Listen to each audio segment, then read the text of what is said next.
Shalom, Bapak Ibu Saudara.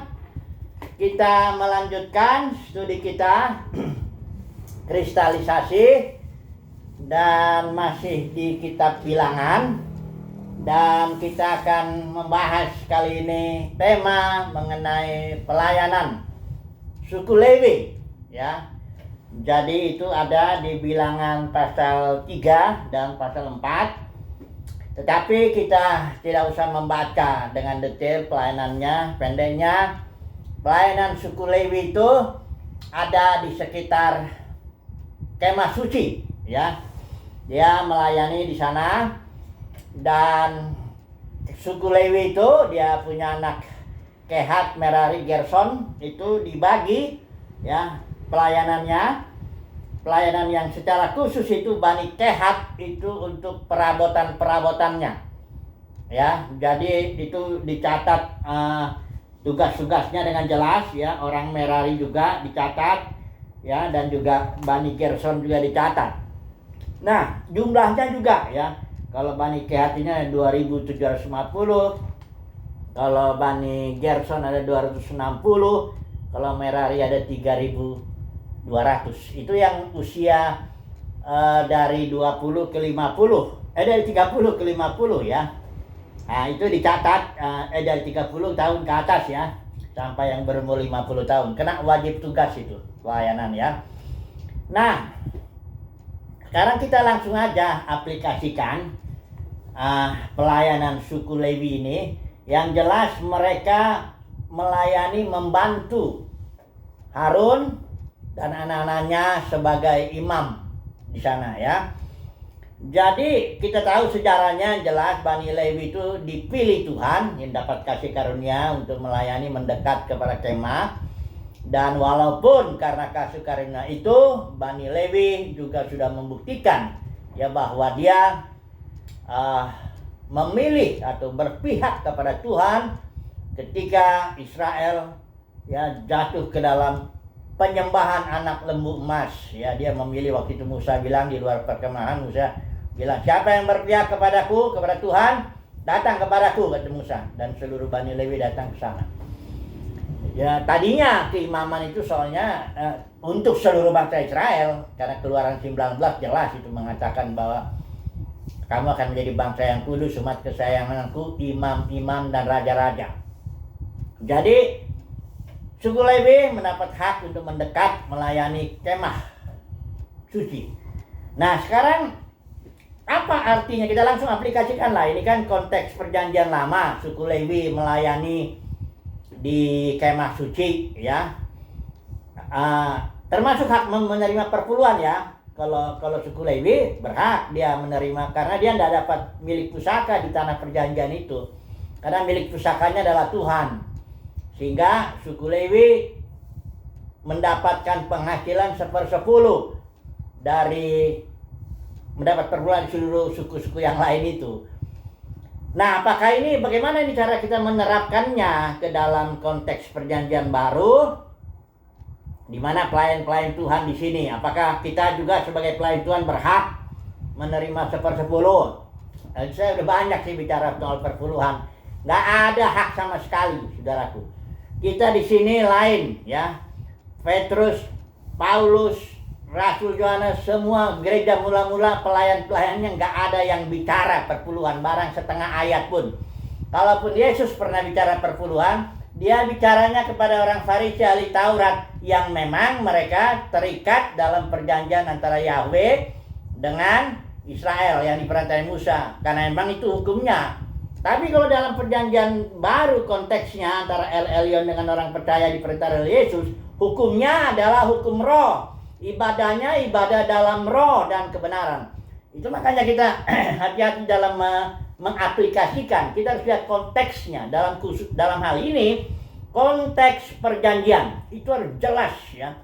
Perjanjian beda itu dengan perjanjian lama, itu yang disebut antara Israel dengan Yahweh diperantai Musa. Perjanjian baru antara El Elyon, the Most High God, dengan umat percaya diperantai oleh Yesus. Nah, sekarang tabernakel ini apa? Melambangkan atau simbol apa? Di mana orang Lewi itu melayani tabernakel. Apakah kita di sini bikin gedung lagi? Enggak gitu. Gedung gereja enggak ada. Dalam gereja mula-mula 200 tahun pertama gereja mula-mula tidak ada gedung sama sekali. Enggak ada gedung gereja itu, enggak ada. Mereka karena kenapa? Ya mereka hidupnya ibadahnya dalam roh, bukan dalam gedung begitu. Nah, jadi apa dong kalau gitu tabernakel nih? Konteks perjanjian lama dan konteks perjanjian barunya apa? Yaitu Kristus yang di dalam batin. Nah, ini harus diingat. Seluruh pelayan Tuhan dalam perjanjian baru itu melayani Kristus di dalam batinnya. Atau kalau lebih cepat barangkali dipimpin Kristus yang ada di dalam batinnya. Karena kita harus tahu dulu Kristus itu apa. Saya sudah berkali-kali sini, kita nggak usah baca ayat-ayatnya, tapi jelas ada di dalamnya. Kita lihat, Kristus itu yang pertama adalah kepala dan tubuh, yaitu Yesus Kristus, dan tubuhnya kita, anggotanya, tubuh Kristus. Itu ya, satu Kristus itu. Kemudian Kristus juga Spirit, the Spirit of Christ, Alkitab bilang perjanjian baru. Artinya dia roh, pemberi hayat. Itu Kristus ya. Kemudian Kristus juga adalah kingdom. The kingdom of God is within you. The kingdom of Christ. Kerajaan Kristus yang akan menaklukkan segala sesuatu. Jadi Kristus adalah kingdom, ya. Dan kingdomnya di dalam batin kita. The kingdom of God is within you. Kemudian yang berikut, Christ is all in all. Kristus itu adalah semua atau akan menjadi semua dalam semua. Karena Kristus kerajaan kita akan menaklukkan segala sesuatu sampai Bapa menjadi semua dalam semua, dan juga Kristus menjadi semua dalam semua. Ya. Udah ini nih ya. Terus Kristus adalah hayat kita. Christ is our life. Itu. Apabila Kristus yang adalah hayat kita menyatakan diri kelak nanti dia datang, maka kita juga akan menyatakan diri bersama-sama dengan Yesus Kristus itu dalam kemuliaan. Karena kemuliaan kita saat ini dalam batin. Orang tidak bisa melihat yang karena dunia kekristenan khususnya, saya bicara dulu ya, itu mereka melihat kemuliaan itu kemuliaan lahiriah. Kalau orang bilang pendeta besar, apa maksudnya besar itu? Yang dimaksud itu jumlah jemaatnya banyak. Dia telah menarik barangkali ribuan, puluhan ribu umat Tuhan tarik kepada dirinya. Itu makanya besar. Kemudian gedungnya barangkali besar. Gedung gerejanya. Kekayaannya, popularitasnya, sekolahnya. Mungkin DCH entah apa, PhD atau apalah. Itu hal-hal lahiriah semuanya. Besarnya bukan berarti Christ in you-nya itu hayatnya menguasai luar biasa, hayatnya berkelimpahan, pengenalannya yang batiniah berkelimpahan, pengalamannya yang batiniah berkelimpahan. Bukan itu yang dimaksud pendeta besar itu, bukan itu. Jadi kemuliaan kita itu bersifat batiniah di dalam. Tapi nanti ketika ini Christ in you the hope of glory. Kristus di dalam kita itu adalah pengharapan akan kemuliaan. Kapan pengharapan ini digenapi? Ketika kedatangan Kristus, disitulah apabila Kristus yang ada dalam hidup kita ini menyatakan diri kelak, kita akan menyatakan diri bersama-sama dengan Dia dalam kemuliaan. Di situ nanti kemuliaan kita jelas, nyata ya. Kalau pendeta besar tapi hanya besarnya secara lahir ya, belum tentu. Karena kita manusianya ada dua nih, walaupun hanya dilihat umumnya manusia dunia kekristenan melihat lahiriahnya. Alkitab mengatakan Tuhan manusia itu melihat penampilan, tapi Tuhan melihat hati, batin. Ya, Samuel sempat salah juga waktu milih raja itu. Dari anak-anak Isa itu ada 8 itu ya, 7 orang udah ditampilkan, kalau nggak salah 7 ya. Ya. Semua Eliab atau apalah semuanya ditampilkan di situ. Si Samuel, ini dia orang yang dipilih Tuhan. Tuhan bilang jangan lihat rupanya, ya. Manusia tuh melihat yang apa di luar, tapi Tuhan lihat hati. Ya dipilih si Daud lah yang masih muda, kemerah-merahan masih. Makanya bahkan Isai pun enggak hitung dia suruh jaga domba aja. Jadi umat pilihan Tuhan di dalam konteks perjanjian antara El Elyon dengan umat percaya di perantara Yesus, dalam konteks perjanjian baru, umat pilihan Tuhan itu melayani Kristus yang di dalam batin. Jadi kalau menerapkannya, suku Lewi melayani tabernakel Musa, ya, dalam konteks perjanjian lama. Maka dalam konteks perjanjian baru, umat pilihan Tuhan, pelayan-pelayan Tuhan melayani Kristus yang di dalam batin. Inilah harta kita. Harta yang Paulus bilang di dalam bejana tanah liat. Nggak sama ya, semua orang hartanya nggak sama. Sama seperti kita, harta jasmaninya kan nggak sama. Ada yang punya rumah banyak, mobil banyak, apa semua. Demikian juga harta Kristus yang adalah hayat ini nggak sama. Ada hayatnya masih kecil, ya, masih bayi. Ada yang hayatnya udah dewasa, dia sudah bertumbuh, ya, inner man, manusia dalamnya kuat sudah, ya. Ada seorang yang bernama dulu namanya bukan namanya dulu, emang namanya Peter Tan. Saya dapat anugerah ketemu sama dia. Dia itu di sana di Malaysia, gereja dulu dia bikin denominasi dulu besar sekali, ada 3.000-an lah udah segitu ya, walaupun dia akhirnya jatuh dia. Dia dapat penglihatan pada waktu itu yang sebelum dia jatuh ya. Dia melihat orang dikasih dibuka sama Tuhan. Ini dia orang. Dia lihat manusia jahit jasmaninya, lahiriannya dilihat strong, kuat, terkenal, populer dan sebagainya lah ya. Dan dia dibukakan matanya untuk melihat manusia dalamnya itu, inner man-nya itu, manusia batinnya atau Kristus yang di dalamnya dilihat. Kurus sekali orang yang di dalamnya itu. Kurus, kering, lemah, dan seperti dia ditonjok-tonjokin itu sama iblis. Terus Tuhan kasih tahu sama Peter Tan ini. Dia bilang, itu lihat, ya. Manusia bolehlah bermegah, kelihatan di lahiriannya, tapi di dalamnya. Nanti kalau dia mati dibuang itu semua yang lahiriannya. Harta benda jasmani, apa semua, kemuliaan jasmani, apa semuanya. Dan ketika kita berada pandangan Tuhan, hanya dengan inner man itu, manusia dalamnya itu. Kalau kita kering, kurus, masih bayi dan sebagainya, nggak mungkinlah diajak memerintah bersama dengan Kristus di zaman berikut. Nah, setelah dia melihat itu, dia akhirnya puasa. Dalam arti puasa ini, hamba Tuhan ini dulu itu puasanya kuat sekali ya. 3 minggu, pernah 1 bulan itu enggak. Dia puasa dalam arti, dalam soal ini dia puasa tidak baca apapun kecuali Alkitab. Dengan maksud supaya manusia dalamnya bertumbuh. Ya. Jadi sekali lagi ya, kita langsung terapkan, aplikasikan dengan sangat hati-hati ya, dengan memperhatikan konteks. Ini banyak orang ini mengaplikasikan, misalnya yang ngambil, karena bilang suku Lewi kan punya hak perpuluhan. Dia ini si pemimpin denominasi ini ngancam jemaat jangan ambil ayat Maleakhi 3:10. Ya, bawalah segala perpuluhan apa ke dalam rumahku. Ya memang rumah Tuhan dulu ya emang itu bajunya gedung. Bukan gedung denominasi, ini lain lagi nih. Dia bilang bawalah semuanya apa supaya Tuhan menghardik belalang pelahat dan macam-macam lah. Kau mencuri kalau nggak bayar perpuluhan. Dia ngomongnya di sini konteksnya. Konteks perjanjian baru itu orang hidup dalam roh, ibadahnya dalam roh. Yesus bilang sama perempuan Samaria, ada saatnya. Orang perempuan Samaria kan konsepnya masih konsep perjanjian lama, dibilang di Gerizim, Gunung Gerizim atau di Yerusalem dan sebagainya. Tuhan bilang nggak ada saatnya dan sudah tiba, bukan di situ orang ibadah. Bukan dalam tempat yang lahiriah di luar itu, bukan gedung ini, gedung itu, liturgi ini, liturgi itu, denominasi ini, denominasi, bukan itu.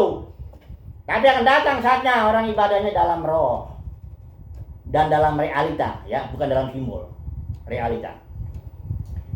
Jadi sekali lagi, ya, umat pilihan Tuhan di zaman ini, perjanjian dalam konteks perjanjian baru, melayani di dalam Kristus yang dalam batin, atau melayani di sekitar Kristus yang di dalam batin, atau fokusnya adalah Kristus dalam batin. Khotbahnya juga jangan ngomong teologi sukses ya. Kau makmur, sehat, kau ini, bukan itu ya.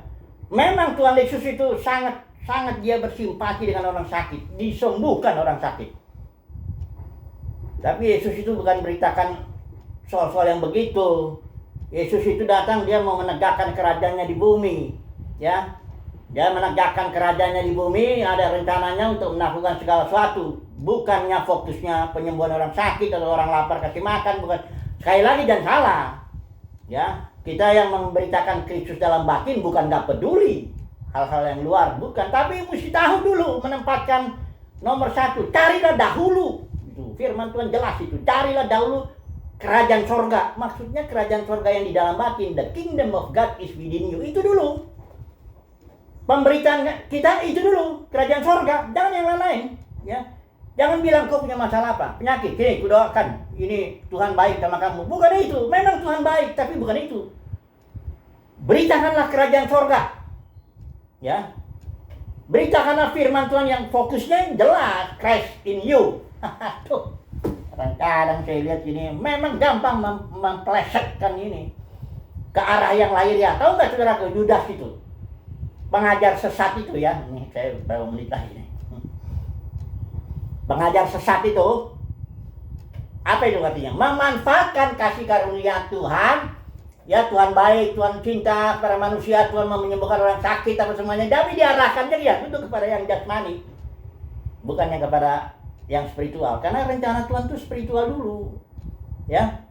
Ini dulu nih, Christ in you ini, bertumbuhlah dulu. Nanti ketika Tuhan Yesus datang, disitulah saatnya, ya, kita dipermuliakan bersama dengan Dia. Disitulah saatnya kita memerintah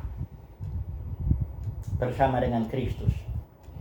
Kayaknya untuk pembukaan ini, apakah saya masuk ini ya? Cuman saya mau masuk sekarang bicara mengenai gereja. Oke lah, bicara gereja dulu ya. Karena begini, gereja yang mula-mula itu jelas dia fokus kepada roh, ibadahnya dalam roh dan kebenaran. Mengapa saya bilang begitu? Apapun yang ada dalam dunia kekristenan saat ini yang menjadi fokus itu bukan fokus gereja mula-mula. Gereja mula-mula itu dalam roh dia bergerak semuanya, baik Petrus, baik Paulus, baik Rasul Yohanes, Ananias ya. Ananias yang ituin Paulus ya, Saulus itu. Terus Filipus ya.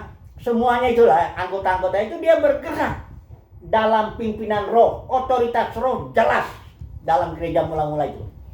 Yaitu makanya ada 70 kali istilah dipenuhi roh, dipimpin roh, penuh roh, roh melarang, bahkan melarang Paulus jangan menginjil ke Asia, harus menginjil ke Eropa, kota Filipi itu yang pertama, kota Eropa di Eropa itu. Pokoknya istilah roh ada 70 kali dalam Kisah Para Rasul yang hanya 28 pasal itu. Artinya otoritas roh, pengaturan roh, kepemimpinan roh jelas dalam gereja mula-mula. Tidak ada gedung, tidak ada yang macam-macam yang sekarang ini. Nggak ada sekolah teologi juga. Memang nggak ada. Nah, sekolah-sekolah rabi nggak ada itu Yudaisme. Jadi kemudian jatuh gereja. Banyak orang nggak ngerti ya. Dia pikir denominasi yang sekarang ini gereja, bukan. Ini pecahan gereja yang sekarang ini. Jangan ikutin ajaran para teolog yang sesat habis itu ya. Dia bilang gereja sekarang itu invisible dan visible. Kalau yang visible itu yang disebut Presbyterian, Baptis apa itu yang visible itu gereja katanya. Kurang ajar nggak? Padahal itu denominasi. Tahu saudara perpecahan denominasi ini awalnya Kisah Para Rasul 20 itu gara-gara serigala ganas masuk dalam para pemimpin, para penatua itu, dan dengan ajaran palsu para penatua ini tarik murid-murid kepada dirinya. Gereja dicabik-cabik lah. Sekarang ini menjadi 5.000 lebih denominasi yang besar-besar itu. Itu serigala ganas dan harus kita bilang bahwa itu serigala ganas. Jangan kita bilang itu gereja, pecahan itu denominasi, bukan gereja, bukan. Itu akibat serigala ganas itu. Maka pecahlah itu gereja itu. Sekarang nggak ada lagi gereja. Tapi Tuhan di pasal Wahyu, pasal 2, pasal 3 manggil para pemenang. Para pemenang yang tidak mengikuti ajaran Bileam, dagang, Nikolaus, masukin hierarki sistem pemerintahan manusia ke dalam gereja. Isabel merampas otoritas para pemimpin denominasi ini, rampas otoritas itu, merasa aku pemimpin di sini. Ini ya memang itu denominasi dia, bukan gereja Yesus itu. Yesus bilang aku akan menjadikan gerejaku. Makanya Yesus bilang jangan seorang pun antara kamu jadi pemimpin, artinya jangan rampas otoritasku. Akulah yang akan memimpin oleh Rohku seluruh anggota tubuh Kristus. Aku yang memimpin. Dia tidak pernah delegasikan kepada Paulus, kepada cara pimpin. Enggak ada. Tuhan sendiri yang pimpin. Itulah organisme tubuh dipimpin oleh hayat. Ya. Jadi gereja sudah jatuh, tapi ada representatifnya. Itulah para pemenang. Saudara jangan berpikir para pemenang itu orang-orang yang hebat dalam dunia kekristenan. Enggak, orang-orang yang hebat dalam dunia kekristenan adalah orang-orang yang masuk dalam 3 ajaran sesat ini. Nikolaus, Bileam, Ijabel. Saudara lihatlah, kalau dia nggak melakukan ini, bagaimana dia bisa besar? Kalau nggak dagang, gimana bisa besar? Gimana kalau bisa nggak dagang, saudaraku? Bagaimana itu dinasti bisa besar kalau nggak dagang? Ya nggak? Yang didagangkan firman, karunia, entah buku, entah apapun, semua didagangkan. Karena organisasi seperti itu, kalau nggak dagang, nggak bisa eksis dia. Katolik itu harta sepertiga harta dunia itu di tangan dia, termasuk maksudnya gedung-gedungnya, sekolahnya, panti asuhannya, rumah sakitnya, dan dia kan organisasi yang paling besar di dunia ini. Dagang, kalau nggak bisa protes, dagang semuanya lah. Yang bisa melihat ya melihatlah ya. Kadang-kadang saya hanya bilang dulu, tapi umat pilihan Tuhan pasti tahu, sebab dalam Kristus dalam batinnya itu ada pengurapan dalam batin. Enggak pun dia diajarin, umat pilihan Tuhan itu dia tahu. Walaupun secara teologis barangkali dia tidak bisa membeberkannya secara sistematis begitu, tapi dia tahu. Ya. Jadi para pemenang itu orang-orang yang nggak dikenal, orang-orang yang apa ya? Waktu itu kan ada domba dipisahkan dengan kambing. Itu Lendes bilang ya, engkau sini, karena engkau telah berbuat ketika aku telanjang, engkau kasih aku pakaian, ketika aku lapar, engkau kasih aku makan, ketika aku dalam penjara, engkau kunjungin aku. Orang-orang itu kaget, loh kapan Tuhan kami melihat engkau telanjang kami kasih pakaian? Kapan engkau lapar kami kasih makan? Kapan engkau dalam penjara kami kunjungi? Kata Tuhan, apapun yang kau perbuat untuk saudaraku, itu umat pilihan Tuhan, untuk saudaraku yang paling kecil, engkau sudah melakukannya kepadaku. Memang kecil kelihatannya, umat pilihan Tuhan enggak dikenal. Ya, watchman ini ya, saya menutup dulu ya. Ini kayaknya nih masih ada lagi, saya mau bicara tentang order gereja dan order kingdom yang saat ini. Para pemenang itu order kingdom. Tapi udahlah, saya tutup dulu lah kesimpulannya lah ya. Watchman ini bilang begini. Pertama, pelayanan rohani atau pelayanan spiritual tidak bisa diukur oleh hal-hal yang jasmani. Ini Watchman ini ngomong gini, bukan berarti pelayanan jadi dia kecil, tapi maksud saya, emang dia disebut little flock waktu itu di China itu. Tapi dia bilang gini, pelayanan rohani yang spiritual ya, yang berasal dari Kristus yang dalam batin, tidak bisa diukur. Misalnya jumlah jemaatnya lah, gedungnya lah, apanya, nggak bisa ada. Itu ukuran-ukuran yang lain itu. Tapi pelayanan rohani tidak bisa diukur dengan hal-hal yang jasmani. Karena spiritual ini, melayani ini, masalahnya urusan dengan Tuhan ini. Nanti Tuhan akan menyatakan dengan jelas siapa hambanya, siapa yang bukan. Itu satu, Watchman bilang. Yang kedua, dia bilang, kalau Anda ingin cari orang yang mengenal Tuhan, jangan cari di tempat-tempat yang terkenal dalam dunia kekristenan, jangan cari di situ. Karena orang yang mengenal Tuhan, yang cinta Tuhan, yang bukan cinta uang ya, yang betul-betul melakukan kehendak Tuhan ya, yang menyangkal diri ya, mendekat kepada ya, itu justru orang-orang yang nggak dikenal. Cukup dulu lah ya. Jadi pelayanan suku Lewi ya, pelayanan itu cari kesimpulannya merupakan apa dari Watchman ini lah. Pelayanan suku Lewi, pelayanan untuk yang di sini tidak jadi nilai, tidak bisa diukur. Oke lah, itu dulu lah. Nanti saya sambung lagi nih sebentar. Haleluya, amin.